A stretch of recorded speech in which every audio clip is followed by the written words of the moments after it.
Now when Jesus saw the crowds, he went up on a mountainside and sat down. His disciples came to him, and he began to teach them.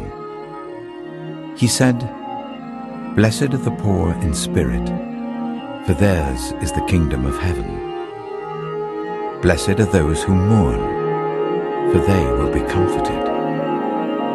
Blessed are the meek, for they will inherit the earth. Blessed are those who hunger and thirst for righteousness, for they will be filled.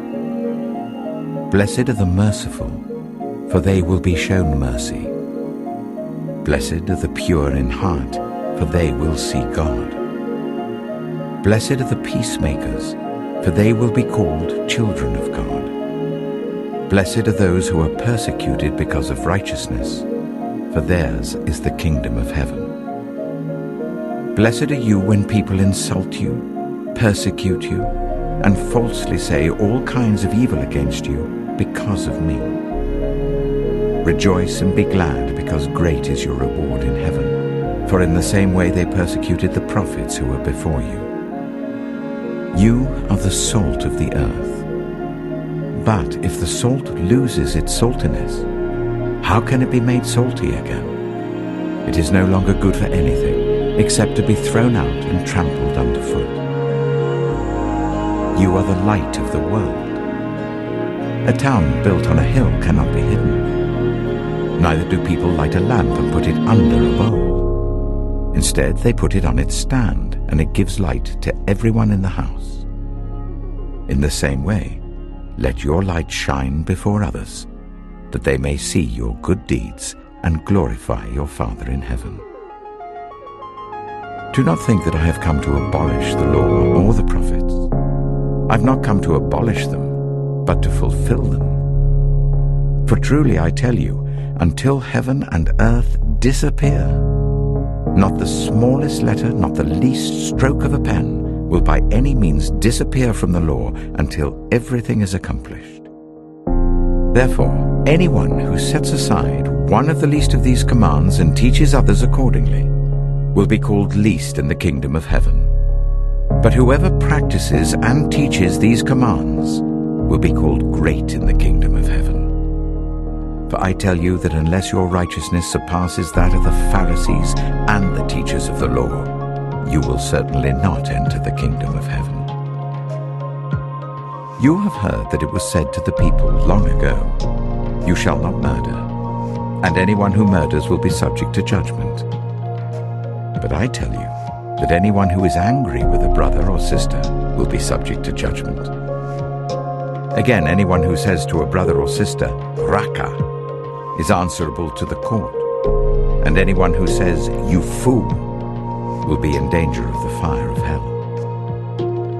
Therefore, if you are offering your gift at the altar and there remember that your brother or sister has something against you, leave your gift there in front of the altar.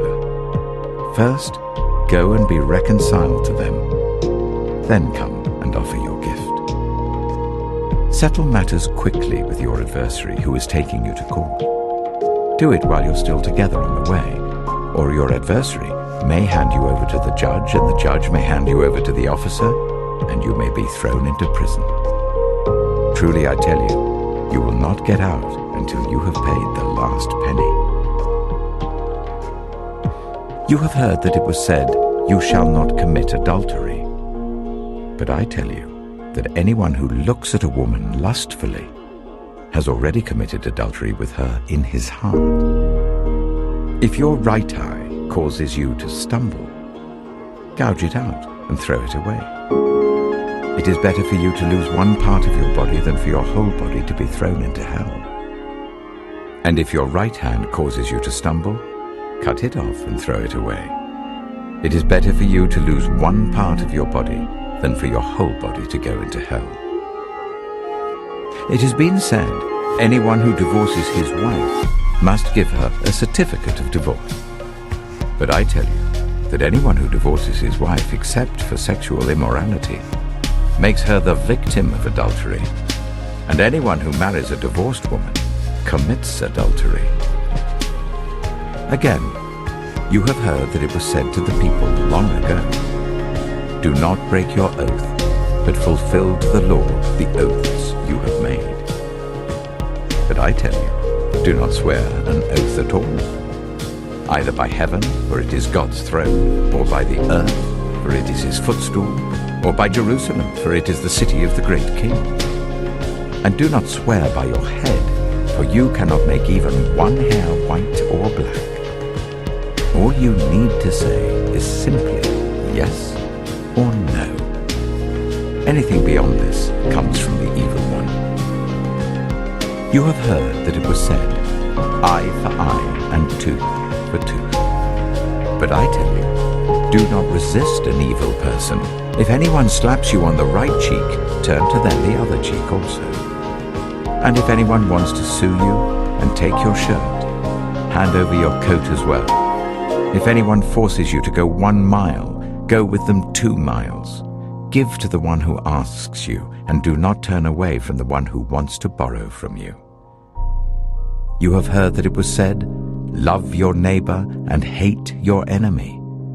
But I tell you, love your enemies and pray for those who persecute you, that you may be children of your Father in heaven. He causes his sun to rise on the evil and the good, and sends rain on the righteous and the unrighteous. If you love those who love you, what reward will you get? Are not even the tax collectors doing that? And if you greet only your own people, what are you doing more than others? Do not even pagans do that? Be perfect, therefore, as your heavenly Father is perfect.